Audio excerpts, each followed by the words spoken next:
All right, hello and welcome back to another episode of the Investor Financing Podcast. And today we have a very special guest. We're going to dive into a lot of cool topics that I'm actually eager to learn more about, including probate, creative financing, subject to name a few.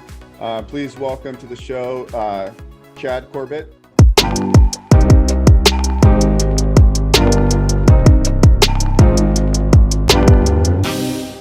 Doing well. Thanks for having me here. So you've done a lot in your career. We were talking before we aired. You're the founder of Probate Mastery, and actually I've listened to a lot of your webinars. I've learned a lot from you. You've done pretty much everything in real estate investing, and I'm glad you're here to I think a lot of our viewers and listeners, they want to learn about finding off-market deals, creating non-bankable deals where they're doing maybe creative financing, things like that. And why don't you kind of first start with a little bit, just a quick overview of your background and how you got started in real estate and what you look like today as far as a real estate investor, business owner, and that kind of thing. Sure. So I got started in 2005. My very first gig in real estate was selling land in West Virginia. I did 24 deals in my first 4 months. Got recruited by a resort development company, sold ski front, beachfront, new construction, pre-construction. I've done ski front, beachfront, indoor water park, and I've had licenses in 4 different states. I sold about $100 million in that 4-year period for them, and I managed the closings for about $1 billion worth of pre-sold real estate in the 2008 crisis. So I really gained a huge interest in real estate finance because of 2008. I had about 80 grand in commissions on the table, and our preferred lenders pulled out. So I very quickly became a capital raiser, went to community banks and sourced capital, portfolio loan capital to get my, selfishly to get my commissions paid. And then that worked. So I ended up moving to Hawaii and managing, the closings for multiple projects from Hawaii. After that, I became unemployable at 29. I was a commission only, but I was still W-2, so I had benefits and was told what to do. And I took kind of a gap year, spent most of that year in the wilderness, just traveling. I spent 2 months in the backcountry of Canada, spent another 8 months with my dad and my dog hitting every national park in the country. I ended up landing in Roanoke, Virginia. I didn't know anyone there, chose it based on market demographics. It looked like a great place. When I first moved there, the first house I bought as an investor was $10,000. It was a 4,000 square foot, 4 square, new furnace, new siding, new windows, new roof. I mean, it was worth the replacement cost of the recent CapEx was 25 grand. And it had a tenant in place at 950. So it was a very attractive market back at that time in 2011. But I started there. I started wholesaling. Didn't really sit right with me. I was trained had trained myself to negotiate the price up on millionaires and billionaires. And all of a sudden I was sitting in the kitchens of folks who had nothing but the house I was trying to buy, and I was negotiating down on them. So that led me to a little more altruistic approach to investing. So I started playing with creative financing. So I set a goal for myself to monetize every real estate conversation. And fast forward 12 years, that's what I teach now. A lot of that was absentee probate, code violation, evictions, you name it. I mean, every list I've tried. But what I found to be the most rewarding business, and frankly, the easiest deals to get without competition, was probate. So I kind of went all in on that after, doing sub-2 owner finance, contract for deed, wraps. I had a lease option program with a 95% closing rate, which is unbelievable. I think it was a lot of work, but I learned all those tactics. And once I kind of had that, I realized I could focus all of the tactics into one strategy or one niche. And probate was the one that had essentially no competition the way I was doing it. Everyone else was approaching the list as we buy houses, close fast on your terms, pay your closing costs.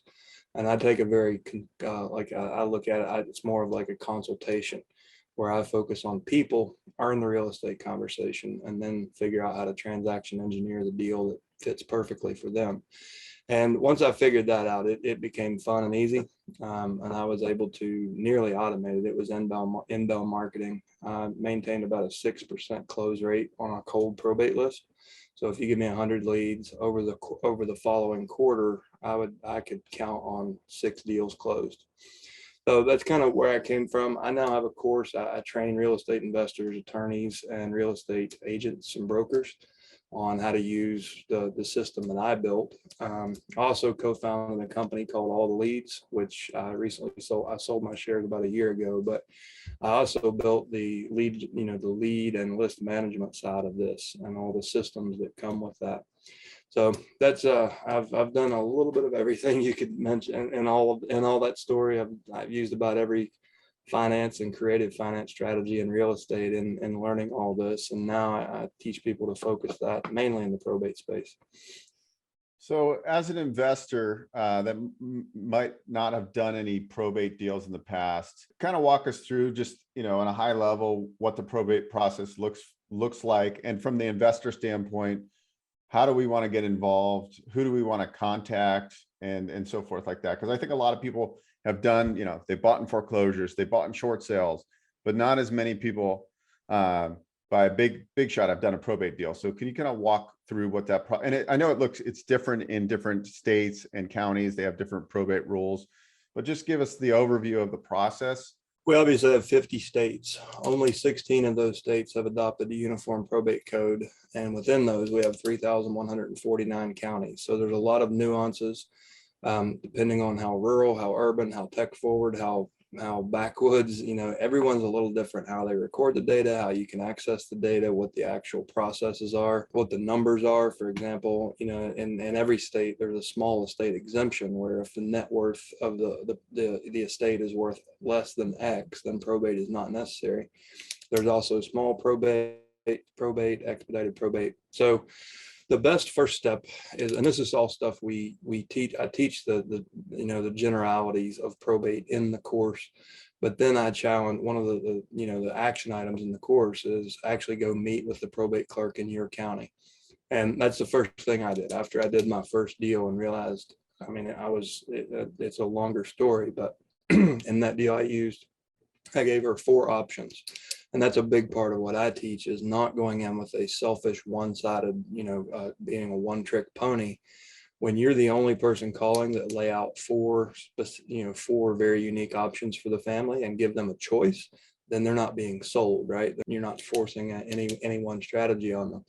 So on that very first deal, her options were cash. She flinched hard on that. The next was as is, where is. Third was cosmetic rehab using the proceeds from the personal property, and then a conventional sale. And the fourth was a lease with option to purchase, full price, no contingencies, clear everything on the front. She chose the creative financing, and we can come back to that. But understood, the only reason I knew I was able to put that strategy together is I understood my local probate law. And I understood that because the woman who owned the home was still living, her daughter had a power of attorney, and the house was actually, the estate of her husband was being probated by her, but the house was free of probate because it was held as tenants in the entirety with rights of survivorship. So I was able to think on my feet even as a rookie and put that fourth option on the table, which she chose. I probably would have missed out on that deal had I not understood the creative financing strategy, but also the local probate process. So I knew that if a home is, if there's a transfer on death clause and anything with a contractual transfer, such as tenants in the entirety with rights of survivorship, the house never was actually in probate. Even when she petitioned, it was not on the list of inventory. So what I would say is if you're looking to get in this space on your own without a mentor, you need to really understand your local probate process in order to monetize every one of those conversations. A lot of folks think you can't actually use creative financing in probate because they don't fully understand the process. And another example would be, a HECM loan or a reverse mortgage. A lot of times, 90% of the time, these families put their head in the sand and just let it go to foreclosure with equity. And the HECM lenders love that because they're profiting even more, right? So in that scenario, a savvy investor who understands the probate timeline, who understands the reverse mortgage foreclosure timeline or asset recovery timeline, you can step in, take the house subject to the existing loans staying in place, go, do your rehab, get a tenant in place, get 60 days of P&L, go to a community bank and do the cash out refi.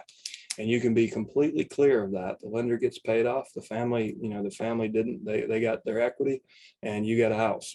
So there's strategies like that that can be used in probate. Not many people talk about it. I think mainly because they just haven't focused on understanding it's amazing to me how few investors really understand real estate finance.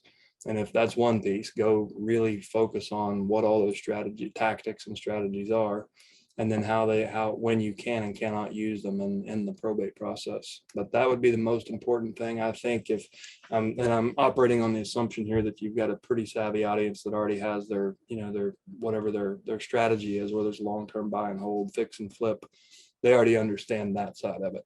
If we're just talking about a list and what's most important, probate list is the least amount of competition. If you differentiate yourself.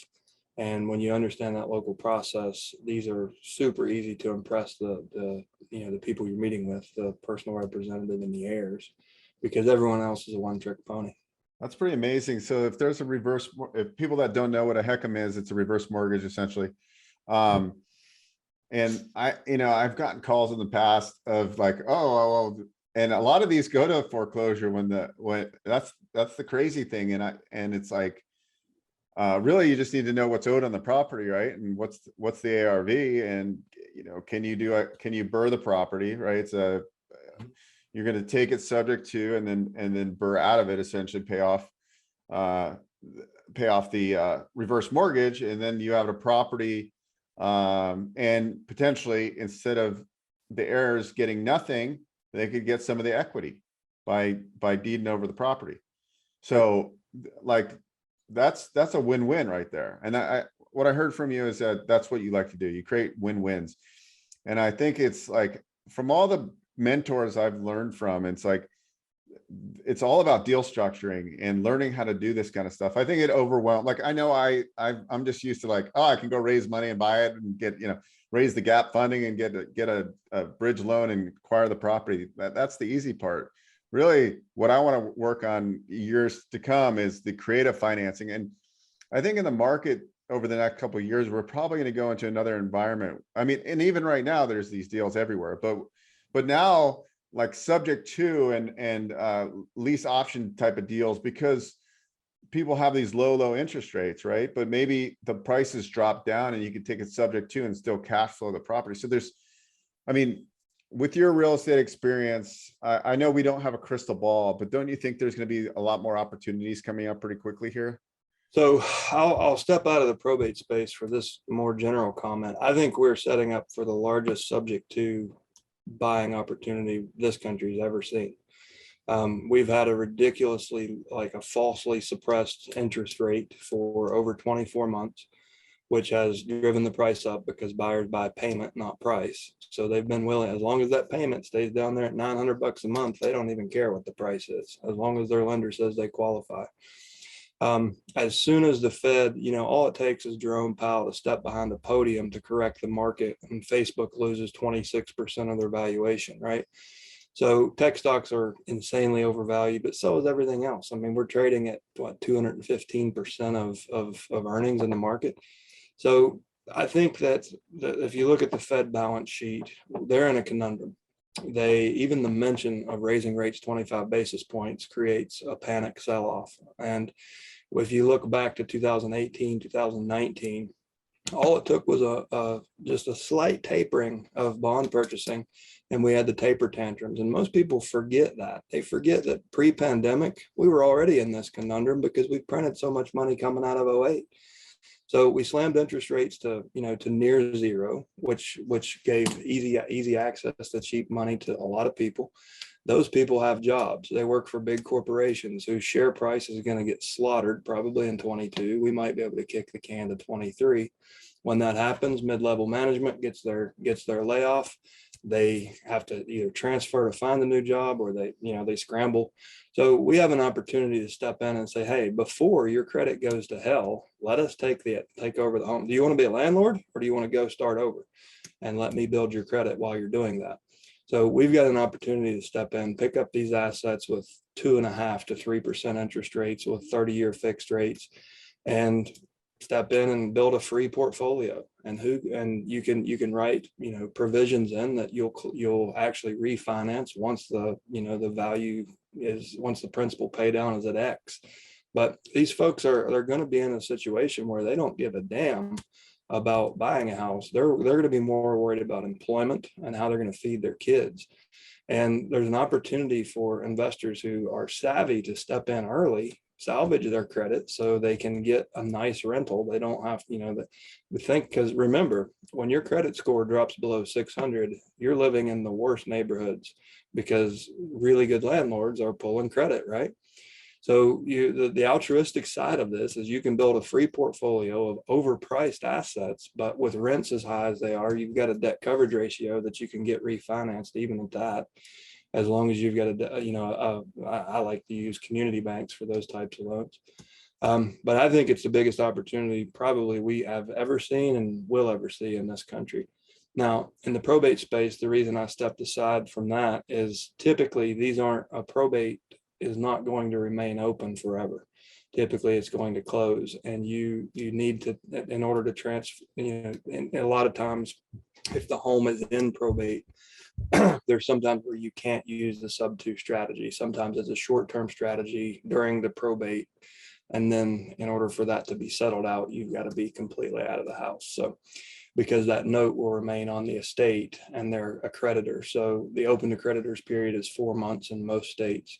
Most people don't ever get it done that quickly. You usually have 6 months to a year to do your refinance if you take one sub-2 in probate. But as a whole, across all types of, across all situations, yes, I think that right now, like, we're setting up for a heyday for anyone who understands creative financing. It's not, the question is how big of a portfolio do you want? Because the assets are going to be there. You're listening to the Investor Financing Podcast. We'll be right back after this break. Hello, Beau Eckstein here, host of the Investor Financing Podcast. Are you a lender, real estate professional, or vendor that provides products or services within the real estate investing and business owner space? We are offering a few sponsorship opportunities to get in front of a highly targeted audience. If you're interested, please click the link below for further information.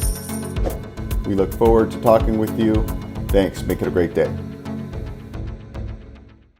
With a probate, and I just want to talk about how big the probate space is for people that don't quite grasp it. So if I'm correct, any property that's not held in a living trust potentially has to go through probate. Is that accurate? Yeah, so 5% of Americans currently have a living trust. So the two most common exemptions to probate is a living trust, whether that's revocable or irrevocable, and small estates. Small estates typically don't have real estate because those numbers are usually 25, 50, 100,000, depending on, the wealth and the county. But typically a small estate someone who qualifies for a small estate exemption didn't have real estate. We have roughly 1.3 million deaths per year pre-pandemic. And about a little over 80% of those own real estate. So we're looking at probably about 1 million assets because obviously some of them own multiple properties. So roughly 1 million assets per year will come through the probate process because they didn't meet either of any of those exemptions, and they do have to be probated.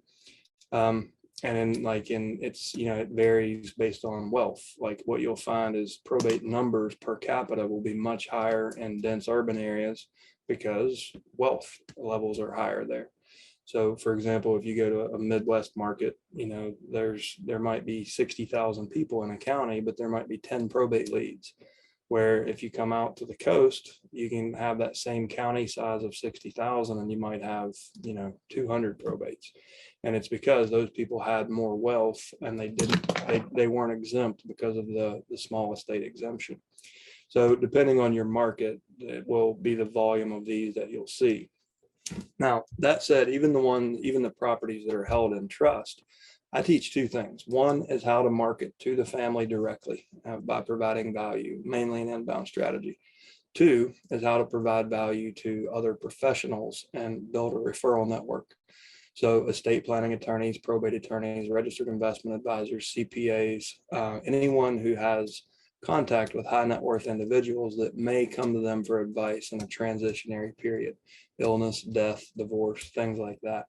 So those guys, like, that are peers, like the guys that are, registered investment advisors. When somebody has a living trust and they trust that RIA, if a husband passes away, a wife comes in and she's like, what do I do with the insurance? What do I do with the stock portfolio? Well, what do I do with the real estate? Like, I want to move to Florida and get a condo. What do I do with the 6,000 square foot house? If that RIA knows that you're an end-to-end solution to help these families in transition, there's going to be one phone call made, and it's going to be an off-market deal that only you knew about until it recorded. So building that referral network to get those ones that you won't find on probate records, it's all the motivating factors are the same in probate versus and as trust administration.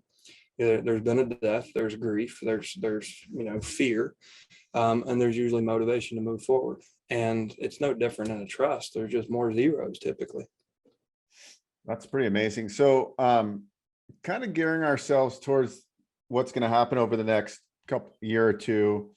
What advice? I know you previously owned a lead company that provides leads for probate.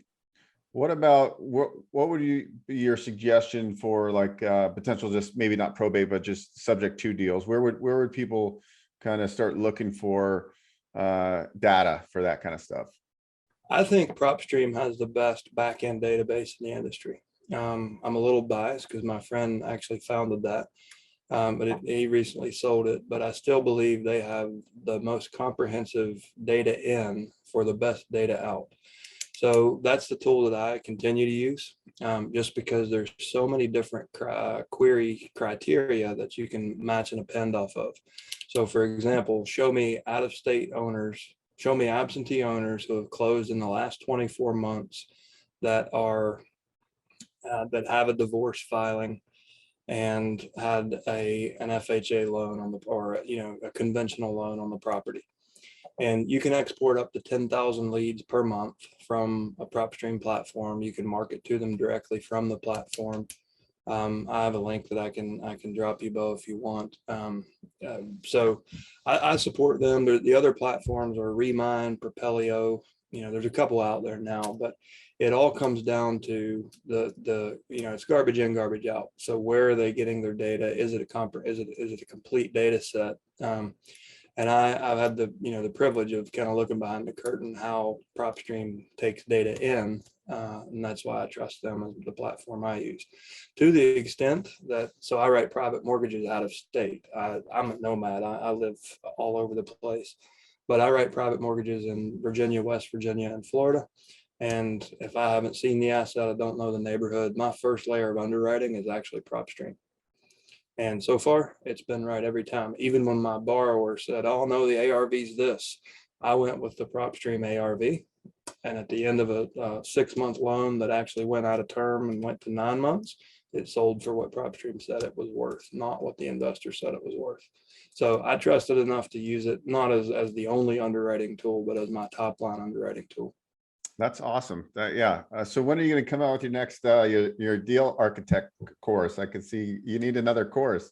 Man, I have a mind map I call it monetize every real estate conversation. I just took the logic map out of my head, and I teach from it often, but just in short snippets on coaching calls. I really want to create a course for that, like monetize every real estate conversation. So if you can imagine, I don't know if I can screen share. I don't mind bringing it up for you. If you yeah, hold on. Let me hit the button so you can. There you go. Yeah, I think a good course is needed. Some people might teach a subject to, but they don't teach any other, like somebody that gets it. I think you're the person to do this. So I know everybody watching this or listening to this in the future is going to go, yeah, we need Chad to teach a course. Okay. You see mind maps? Yes. All right, now let me find the right one.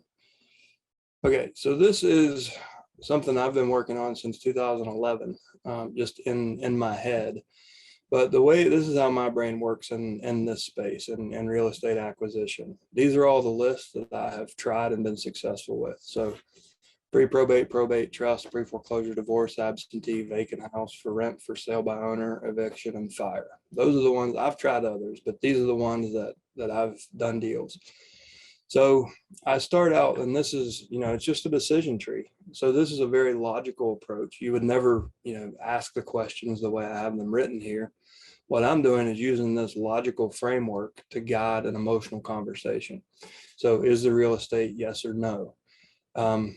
If the answer is no, get them to a referral partner of some sort that can help them with something. It could be a moving company, it could be anyone, just any professional that could help with the reason you're on the phone with them.